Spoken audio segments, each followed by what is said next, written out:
Bonjour et bienvenue pour une nouvelle vidéo d'histologie. Avant de commencer, je voudrais t'informer que nous sommes présents sur Instagram où tu pourras trouver des QCM pour te tester. Et surtout, reste jusqu'à la fin de la vidéo où tu trouveras aussi des quiz sur de vrais couples histologiques. Nous allons voir aujourd'hui les épithéliums. Le tissu épithélial est un tissu composé de cellules polarisées, c'est-à-dire des cellules qui ont un pôle apical et un pôle basal, juxtaposées, jointives et solidaires les unes aux autres. C'est un tissu qui n'est pas vascularisé. C'est le tissu conjonctif de soutien qui le nourrit. Il est séparé de ce tissu conjonctif par une membrane basale. Mais à présent, on peut affirmer qu'à chaque fois qu'on aura un tissu épithélial, il y aura en dessous un tissu conjonctif pour la vascularisation. Il existe deux catégories d'épithélium. Les épithéliums de revêtement, qui couvrent les surfaces du corps, les cavités naturelles et qui ont un rôle de protection et d'absorption. Les épithéliums glandulaires, qui couvrent les parois des lumières glandulaires et qui ont un rôle exocrine et ou endocrine. Dans cette vidéo, nous allons décrire les épithéliums de revêtement, puis les épithéliums glandulaires. Comme dit précédemment, les épithéliums de revêtement couvrent les surfaces du corps et les cavités naturelles. Les surfaces du corps, en référence à la peau, qui est constituée d'un épithélium de revêtement appelé ectoderme, les cavités naturelles, en référence au tube digestif, l'œsophage, l'estomac, le duodénum, l'intestin grêle, le côlon, le rectum, le système respiratoire de la trachée jusqu'aux bronchioles respiratoires. Finalement, on retrouve des épithéliums de revêtement dans la paroi des vaisseaux, ce sont les endothéliums, ainsi que dans les canaux excréteurs. Donc à chaque fois qu'on a une cavité, un épithélium va la couvrir en surface. Les épithéliums de revêtement sont classés selon certains critères. D'abord, le nombre de couches. On distingue ainsi l'épithélium simple, stratifié ou pseudostratifié. Il y a aussi la forme des cellules apicales. Les épithéliums peuvent être cubiques, pavimenteux ou cylindriques. Les différenciations membranaires apicales, plateau strié, bordure en brosse, cils, stéréocils. Les différenciations fonctionnelles, présence de cellules caliciformes ou de kératine.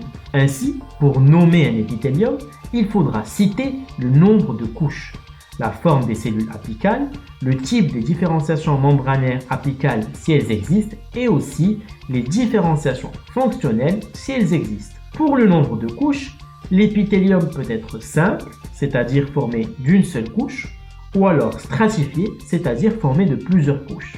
Il y a aussi l'épithélium pseudo-stratifié, qui semble être stratifié, mais en réalité, toutes les cellules reposent sur la membrane basale, alors que pour le stratifié, seules les cellules basales reposent sur la membrane basale. Le deuxième critère est la forme des cellules apicales. Les cellules peuvent être pavimenteuses, c'est-à-dire aplaties, ou cubiques, en forme de cube, ou cylindriques, en forme de cylindre. Pour ce critère, il faut faire très attention et regarder la forme des cellules apicales, c'est-à-dire les cellules en surface et non pas les cellules basales. Le troisième critère est les différenciations membranaires apicales. Parfois, on peut trouver des filaments qui sortent de l'épithélium et qui participent à sa fonction. Par exemple, au niveau des trompes, il y a un épithélium cilié avec des cils qui facilitent le passage de l'ovocyte fécondé vers la cavité utérine. Certaines différenciations apicales sont très visibles au microscope optique. Par exemple, les cils qu'on vient de voir, qu'on retrouve notamment dans l'épithélium respiratoire. Il y a aussi les stéréocils qu'on retrouve dans l'épididyme et le canal déférent et qui sont des cils en touffe. D'autres différenciations apicales sont mieux visibles au microscope électronique. Il s'agit des microvillosités. Il y a le plateau strié, des microvillosités rectilignes, régulières, de même calibre, de même longueur. On les retrouve dans l'intestin grêle, où elles permettent d'augmenter la surface d'échange pour faciliter l'absorption intestinale. Il y a aussi la bordure en brosse. Ici, le cas est particulier. Les anglo-saxons considèrent que les classifications bordure en brosse et plateau strié n'en font qu'une, alors que les francophones considèrent la bordure en brosse comme des microvillosités plus longues, moins régulières, qu'on trouve au niveau du tube contourné proximal au niveau du parenchyme rénal. Finalement, pour terminer les classifications, on peut aussi ajouter les différenciations fonctionnelles. Parfois, au sein même de l'épithélium, on trouvera en surface des cellules glandulaires isolées appelées cellules caliciformes qui sécrètent du mucus. On peut les voir par exemple dans l'épithélium trachéal. Pour le nommer, on dira que c'est un épithélium pseudostratifié, cylindrique, cilié, à cellules caliciformes. On a aussi un deuxième exemple qui est la kératine. Parfois, on verra un épithélium stratifié, pavimenteux, mais avec une particularité en surface, des cellules pavimenteuses sans noyau. Ces cellules, qui ont perdu leur noyau, forment la kératine qu'on retrouve par exemple à la surface de la peau. L'ectoderme est donc stratifié, pavimenteux, kératinisé. Voilà, on en a terminé avec les épithéliums de revêtement. On peut donc passer aux épithéliums glandulaires. Les épithéliums glandulaires ont un rôle exocrine et ou endocrine. On distingue ainsi les glandes exocrines qui déversent leurs produits de sécrétion dans le milieu extérieur. Par exemple, les glandes salivaires sont des glandes exocrines qui sécrètent la salive dans la cavité buccale. On a aussi les glandes endocrines qui libèrent leurs produits de sécrétion, les hormones, dans le sang. Par exemple, l'adénohypophyse est une glande endocrine qui libère dans le sang l'hormone de croissance GH. On a aussi les glandes amphicrines qui sont à la fois exocrines et endocrines.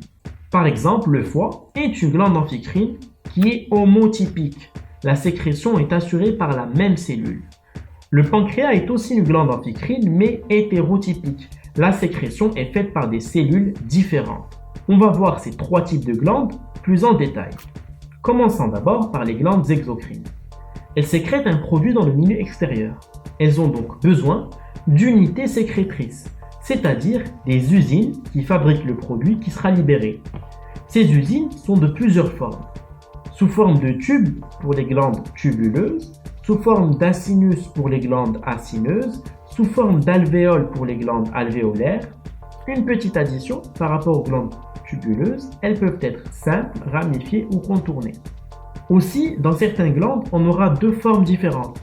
Par exemple, dans la prostate, on aura des glandes tubulo-alvéolaires, tubuleuses et alvéolaires.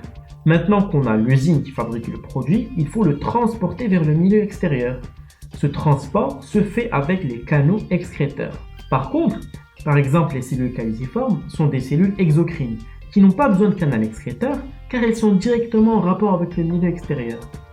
Parfois, les glandes sont enfouies dans la paroi. Elles ont donc besoin d'un canal excréteur. C'est le cas par exemple des glandes de Brunner dans la sous-muqueuse du duodénum. Maintenant, on a fabriqué le produit de sécrétion, on l'a transporté, si besoin, en surface. Il reste une dernière étape, c'est comment il sera libéré. Il y a trois modes de libération différents. Le mode mérocrine, c'est une exocytose sans perte de matériel cytoplasmique. C'est le cas dans les glandes salivaires, dans le pancréas exocrine. Le mode apocrine, la partie apicale de la cellule se détache avec les sécrétions. C'est le cas de la glande mammaire lors de la lactation. Enfin, il y a le mode holocrine qui est rare, où toute la cellule est éliminée avec le produit de sécrétion qu'elle contient. C'est le cas des glandes sébacées qui sécrètent le sébum. Voilà, on a quasiment terminé de parler des glandes exocrines. Il reste un dernier détail concernant le produit sécrété. Il y a le produit séreux pour les glandes séreuses et le produit muqueux pour les glandes muqueuses. Les cellules séreuses produisent des protéines, des enzymes. Au microscope optique, c'est une cellule pyramidale ou prismatique. Son noyau est arrondi, occupant la partie basale ou moyenne de la cellule. Son pôle apical est riche en grains de zymogène et son pôle basal est basophile.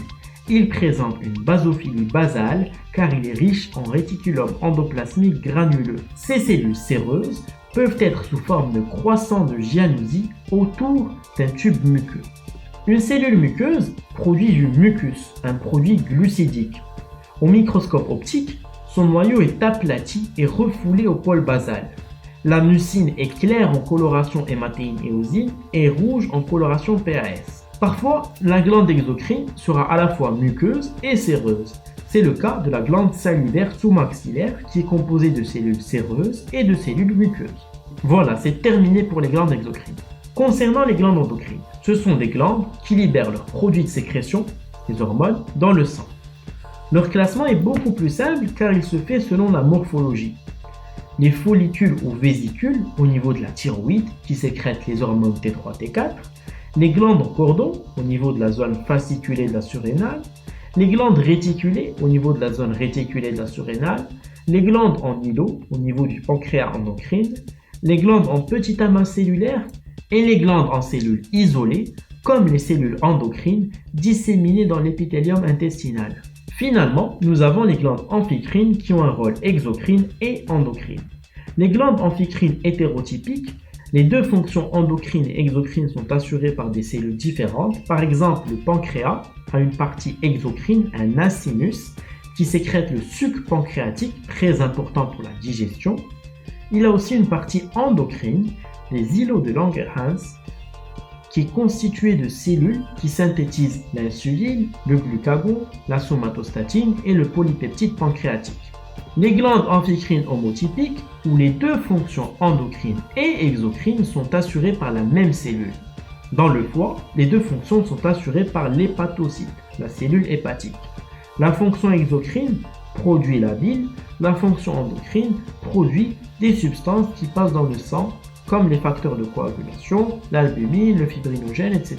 Voilà, c'est terminé pour ce cours sur l'histologie, et comme promis, on termine avec 3 quiz sur des coupes histologiques qu'il faut reconnaître.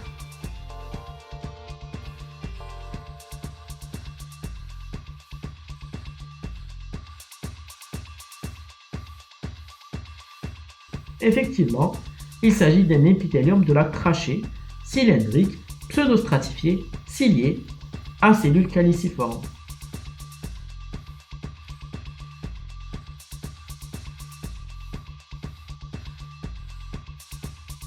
Il s'agit d'un endothélium vasculaire dans la paroi des vaisseaux sanguins, simple pavimenteux.